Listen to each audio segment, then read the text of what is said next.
Welcome back to page 121.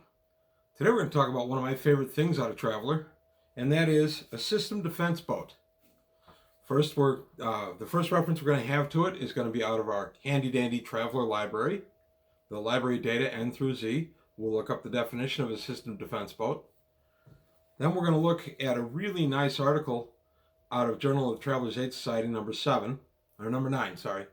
9, the war issue. This is probably the most famous single issue of JTAZ of the old ones. And then we're going to take a look at the Dragon class system defense boat from GURPS from 2004. So this is going to be a multi-part little adventure we're going to go on today. And we're going to see exactly what a system defense boat, or SDB, is and why they're important in the Traveler universe. I also want to just say, please remember, I have a Patreon up and running right now. Right now it's just a maintenance Patreon, but I am interested in rewards. So if you have an idea for rewards, or if it'd be an extra couple of videos a month, whatever we would all agree on, I'd certainly be interested in finding out, getting some feedback on that. So today on page 121, system defense boats. All right, system defense boats. Most often when I'm starting up an idea like this for the channel, one of the first things I will do will be to look up the actual definition of what I'm thinking about here in the library data books. I keep these out all the time, and so when I thought of, I'll do system defense boat, I always start with a baseline. I want to get an idea of what is out there, so I took a look at the library data first. So here we have the definition of system defense boat: a non-starship specifically intended for defensive operations inside a star system. Developed on the principle that a non-starship, because of the increased armament made possible by its lack of jump drives, can normally defeat a starship of equal tonnage. SDBs are typically stationed at the vital points of a system: gas giants, asteroid belts, major worlds, and so on, and attack invading vessels according to one or more predetermined plans. Now, in this old entry, it says the system defense boats range in size from 100 to 1,000 tons, and it is constructed at tech levels from 8 to 15.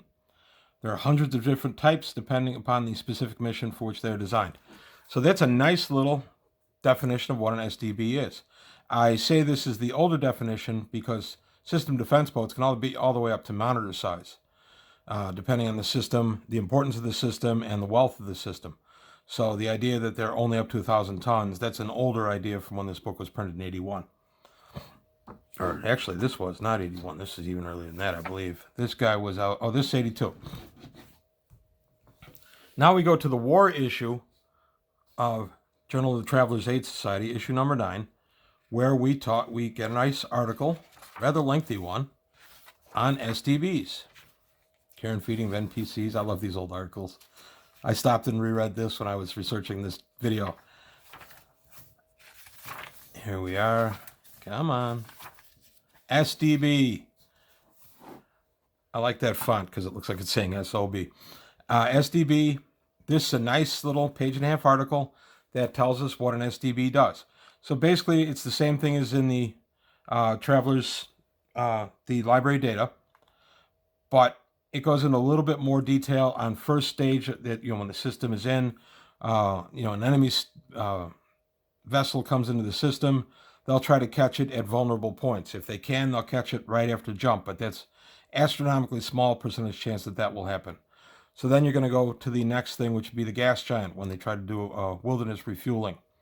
And in old Traveler, wilderness refueling was a big deal because you could be out there with a starship that didn't have a refinery aboard to refine the fuel that you scooped. You could be using raw, nasty fuel, and that could lead to missed jumps quite a bit. Now, Traveler, I've noticed in the more modern stuff, it kind of takes it as a given that you've got a refinery aboard so that you're not risking missed jumps. But the consequences of missed jumps seem a little harsher even in current Traveler than they did back then. Back then, of course, you could be killed. Current Traveler describes rather thoroughly how you can be killed. So, a little interesting. So this just goes, the longer article that goes into about the SDBs and what they can do. The first stage would be to ambush them. The second stage would be to guard an important facility or planet. And then the third stage is just kind of, oh, well, we just have to figure out what to do. The bad guys are loose in our system. So SDBs are best thought of as kind of the police patrol cruiser of space. They're out there with their crews. They are looking for maybe pirates, maybe smugglers, and most importantly, if it's an important system, invaders. The SDB is often the tripwire that will signal to the rest of the system that there's an invader inbound or already in the system. So SDBs can be very important. One of the campaigns I ran, this is probably back in the mid-'80s, was a brief campaign. In the 80s, we tended to come and go with campaign groups. I had 2 or 3 people that were always present, but there were a lot more people playing role-playing games at that time. So you had a chance to introduce people to games and things like that. Well, I did one where they were crewing an SDB, staying in the one system, but being a crew aboard an SDB, and basically pirate hunting. That was a lot of fun. That was a really enjoyable campaign. It went 5 or 6 episodes, and we had a good time with it. And as campaigns do, it kind of wound down on its own, and that group kind of, a lot of the people split off, stopped role-playing, or moved away, whatever. A lot of us got married in the mid-'80s too, which changed a lot of the role-playing terrain also. So now the next thing we're going to take a look at is going to be the Traveller Deck Plan 6 for the Dragon class system defense boat. This is pretty neat. I love these. This is the 6th of 6 that GURPS did for the Traveller Deck Plans. And I really enjoy these because they give tremendous detail and they're actually something you can actually game on. You get the cardboard heroes in here. I profiled the first one of these a few months ago. I'm not opening this brand new, by the way. I'll be honest. I tore the top open years ago and slid everything out. But for today's video, I want to take it completely out. So there you go. A product from 2004 that is actually leaving its original wrapping. As I said, I snuck a peek at it years ago. So now I'm just going to open it up as you would if it was brand new. You just got it home from the store. And there we have a nice little ad for Hellboy from Steve Jackson Games. Oh, it's a nice little catalog. I'd forgotten this was in here. Little ad for the GURPS Traveller, the GURPS Horror, Car Wars. Oh, this is kind of neat. I'd forgotten this was in here. I honestly didn't open this prior to this because I kind of wanted to be surprised. So mission accomplished. I haven't looked at this since I bought it in 2004. So here we have the shuttle. I'll show what this is in a minute.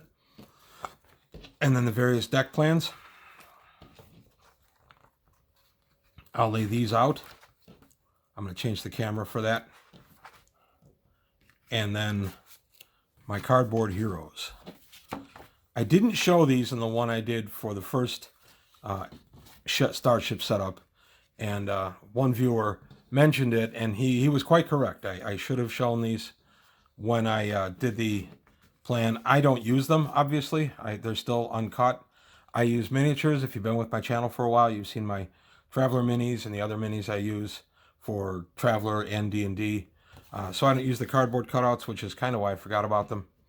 And then on the inside gatefold, we get the deck plan symbols, but then we get the other maps and props, and we're on the web, and that's really all we get on the gatefold, which was a little disappointing, I've got to be honest. I like my gatefolds to actually have something that has to do with the game. And there's the back. The reason I've chosen the 3 books I've chosen for my examples is these are all available through Far Future Enterprises, or not the GURPS, but the GDW stuff is available through DriveThruRPG. I'm trying to keep stuff where if somebody gets excited about it and wants to get it, they don't have to run to eBay and pay through the nose. They can get a PDF somewhere. So I'm going to go ahead and lay out the deck plans themselves, and we're going to go through them, and we're going to talk about them a little bit. All right, I've got the deck plan all laid out. We're going to take a look at it. We're going to start here. This is the first deck number 1. So this would be the bridge, and then coming down to the captain's office, that sort of thing. And then deck 3 is on here as well. And the neat thing about these GURPS is I have them all set up on the square side, but if you play hexes, there you go. That's a very nice thing about these GURPS maps. And I play squares because we still do things a la Snapshot, so I want to lay them out as I would as we played. One thing I love about these, my only complaint with Mongoose's deck plans, is you can't game on them. I kind of miss when you used to be able to set them up like this. So here we go. We get the information about the system defense boat, life aboard, and the legend. That is everything that they're, all the symbols, what they mean. Then we get a nice cross section, and then we get an idea of how they're laid out. So we come down here, and here's our ship. I really enjoy this. I have a lot of 3D terrain that I add into the game when we play. I've put a couple of 3D figures. These guys are from the Stargrave series by Osprey Games. I'm really enjoying these. I've got quite a few figures now for that. I like that there are current Traveler figures that I can buy and use. They're 28mm, but that makes no real difference. So then we continue on all the way back into engineering, where the engines are, to the end of the mat. As I said, this is on a 6-foot table. This thing is just under 6 feet long. So this is a playing environment for the entire night. You don't have to mess around with, I got to overlap that a little bit. You don't have to mess around with compromising your playing size. I mean, these things are huge.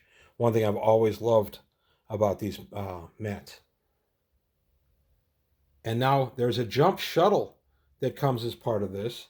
And the jump shuttle is, because the system defense boat is a one system boat without a jump drive, the jump shuttle allows you to move them from system to system at need.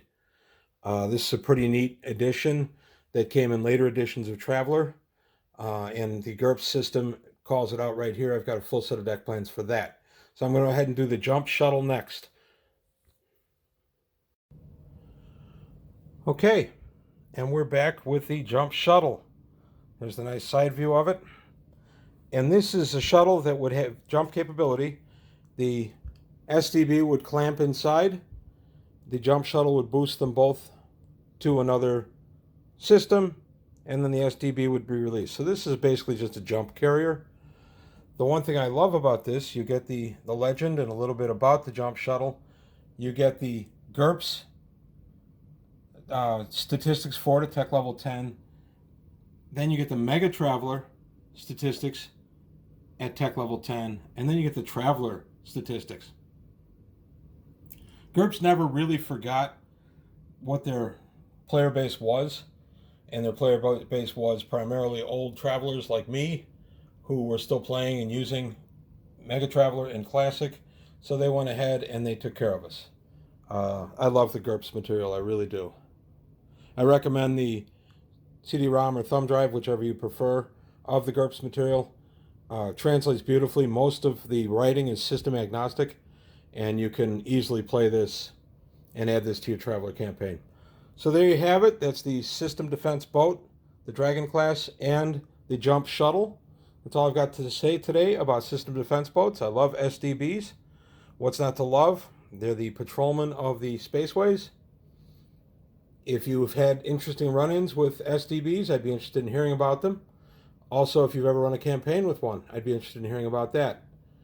Also, please remember, there is Patreon going right now to help support the channel, help me improve the quality a little bit, and help me continue to make the videos at the level I've been making them. And that's all I've got to say today. So thanks for tuning in to page 121.